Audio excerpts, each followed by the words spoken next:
அது வந்து இந்த பாஷா விழாவில் வந்து 100 டேஸ் விழாவில் வந்து அவர் வந்து ஸ்டேஜில் இருந்தார் ப்ரொடியூசராக. அந்த வெறிகுண்டு கலாச்சாரத்தை பற்றி நான் பேசினேன். எனக்கு வந்து அவ்வளோ பேசியிருக்கேன். அவரை வச்சுட்டு மினிஸ்டராக வச்சுக்கிட்டு அதை பற்றியும் நான் பேசக்கூடாது. அந்த அளவுக்கு வந்து அப்போ வந்து எனக்கு ஒரு தெளிவோ இல்லை ஒரு ஏதோ இல்லை. அதை பற்றி தான் பேசிட்டேன். அது பேசின பிறகு அது தெரிஞ்ச பிறகு அப்போ வந்து ஒரு ஏடிஎம்கேல வந்துட்டு ஒரு மினிஸ்டராக இருந்தார். புரட்சி தலைவி ஜெயலலிதா அவர்கள் வந்து அவரை வந்து அந்த பதவியிலேருந்தே அவர் தூக்கிட்டாங்க. மினிஸ்டர் பதவியிலேருந்து தூக்கிட்டாங்க.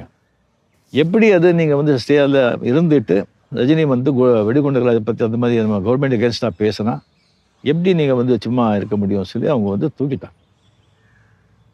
அது தெரிஞ்ச உடனே எனக்கு வந்து அப்படியே வந்து எனக்கு ஆடிப்போச்சு. எனக்கு என்னடா இது என்னாலே தான் இப்படி ஆச்சு அப்படின்னு சொல்லிட்டு நைட்டெல்லாம் எனக்கு தூக்கம் வருது.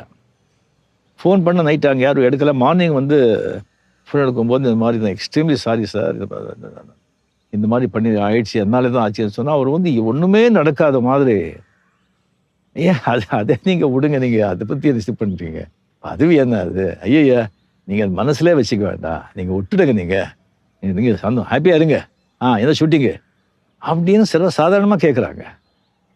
எனக்கு வந்து அந்த தெலுங்கு வந்து எப்போவுமே அது போகலை. ஏன்னா நான் தான் கடைசியாக பேசினது. நான் கடைசியில் பேசின பிறகு அது எப்படி மைக்கை பிடிச்சி வந்து அவர் பேச முடியும்?